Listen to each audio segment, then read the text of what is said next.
انا للہ و انا الیہ راجعون رضا بقضائہ و تسلیما لامرہ لا معبود سواک یا غیاث المستغیثین حسین صبح عاشور سے عصر عاشور تک لاشیں اٹھا چکے، حبیب کا لاشا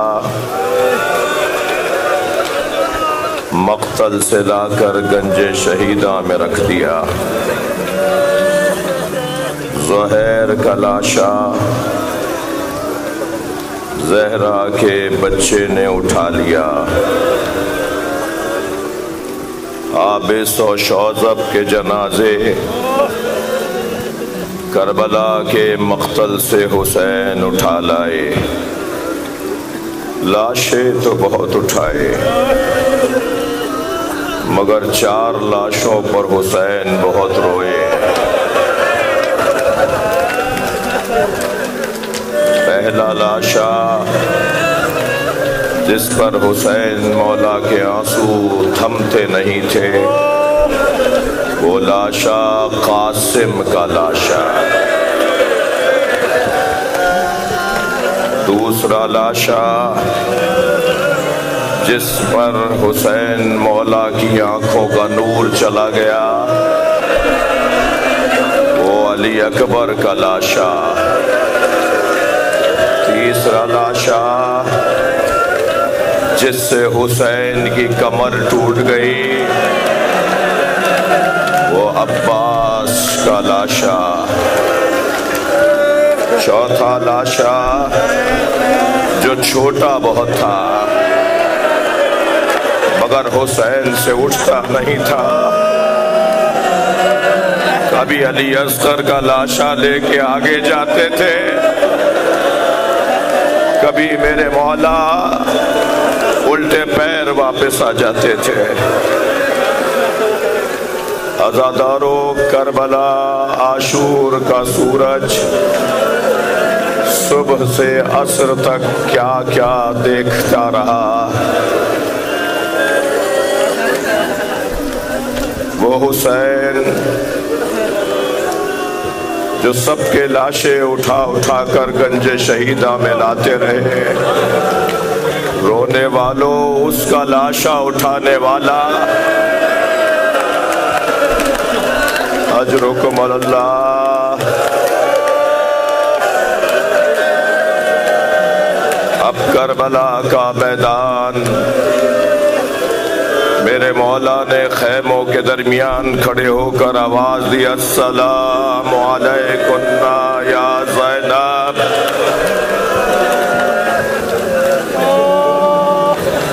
یا ام رباب، یا ام لیلہ، یا سکینہ۔ بیویوں نے مولا کو ایک بڑے حلقے میں لیا، جب تک حسین زندہ تھے زینب کبریٰ کو تسلی تھی ہمارا مولا زندہ ہے۔ عباس گئے، یہ حوصلہ رہا کہ ابھی حسین ہیں۔ علی اکبر گئے، یہ تسلی رہی کہ ابھی مولا ہیں، لیکن اب حسین جانے کو تیار۔ اجرکم اللہ۔ میرے مولا نے ذوالجناح کے قریب آ کر دائیں بائیں دیکھنا شروع کیا۔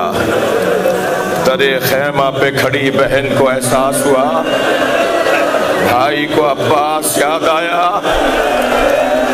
بھائی بھائی کو علی اکبر یاد آ گیا۔ میری بیوی نے آگے بڑھ کر گھوڑے کی لگام تھامی۔ بھیا ابھی زینب زندہ ہے۔ اپنے بھائی کو میری بیوی نے سوار کیا۔ میرے مولا کا گھوڑا ذوالجنا کچھ رفتار اس کی تیز ہوئی۔ مولا ابھی خیمے سے باہر نکل کر گھوڑے پر بیٹھ کر چلے ہی تھے کہ کان میں آواز آئی جیسے کوئی پیچھے دوڑتا آ رہا ہے۔ مڑ کر دیکھا تو بہن زینب مہلن مہلا یبن الزہرا، اے میرے ماں جائے آہستہ آہستہ۔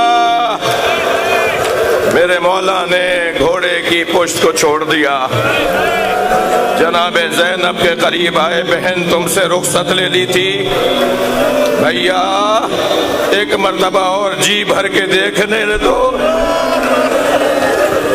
میرے مولا نے جناب زینب کبریٰ سے امور امامت کو تفویض فرمایا اور پھر حسین گھوڑے پر بیٹھ کے روانہ ہوئے۔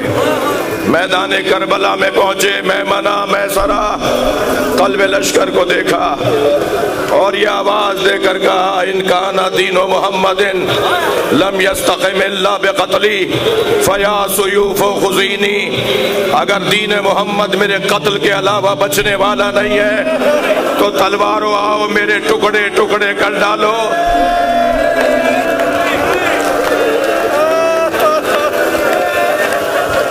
اجرکم اللہ۔ آج عاشورہ ہے، میں عزاداروں سے ایک التجا اور کروں گا۔ مجلس عزا کے بعد ایک دوسرے سے اگر ملنا بھی ہے تو گلے مل کر پرسہ دینا ہے، جیسے ہمارے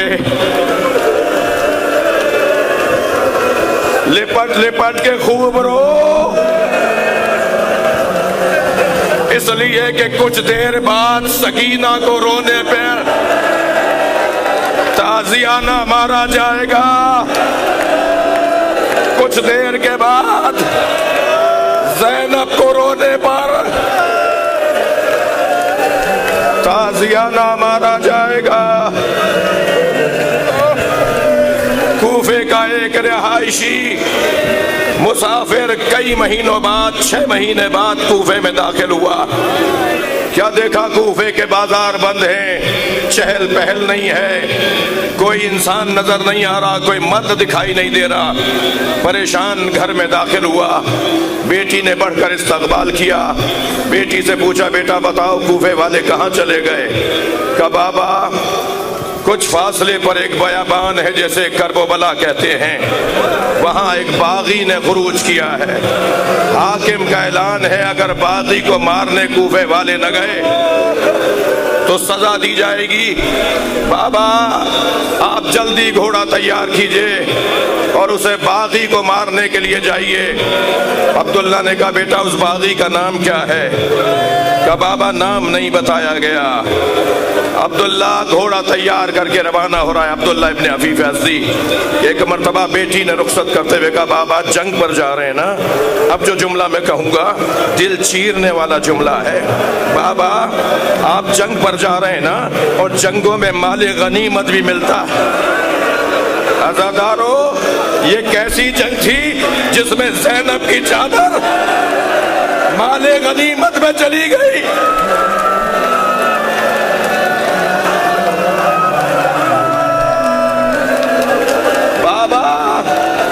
غنیمت میں اگر عقیق یمنی مل جائے تو میرے لیے یمنی پتھر لے آئیے گا، میں گلے کا ہار بنانا چاہتی ہوں۔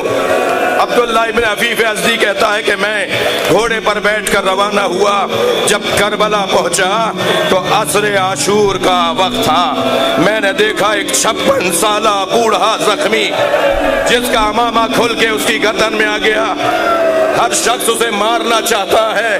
اجر و کمال اللہ، بیٹھے رہیے، مجھے مصائب پڑھنے دیجئے، بیٹھ جائیے۔ عبداللہ کہتا ہے میں نے دیکھا ایک 56 سالہ بوڑھا زخمی ہے کہ جسے ہر شخص مارنا چاہتا ہے. ایک بھاگتے ہوئے سپاہی سے میں نے کہا یہ اکیلا ہے, تم اس سے ڈرتے کیوں ہو؟ کہنے لگا تمہیں نہیں پتا اس کے ایک بھائی کا نام عباس تھا. کہتا ہے میں پھر نہیں سمجھا یہ کون ہے, مگر مجھے یہ پتا تھا کہ اسے مار دوں گا تو جنگ ٹھنڈی پڑ جائے گی. میں ان کے گھوڑے کے قریب گیا, ایک مرتبہ انہوں نے مجھے دیکھ کر کہا عبداللہ قریب آؤ. میں گھبرانے لگا یہ کون ہے جو میرے نام سے جانتا ہے. میں آگے نہ بڑھا تو انہوں نے ہاتھ سے انگوٹھی اتاری اور کہا یہ عقیق یمنی ہے, اپنی بیٹی کو جا کے دینا.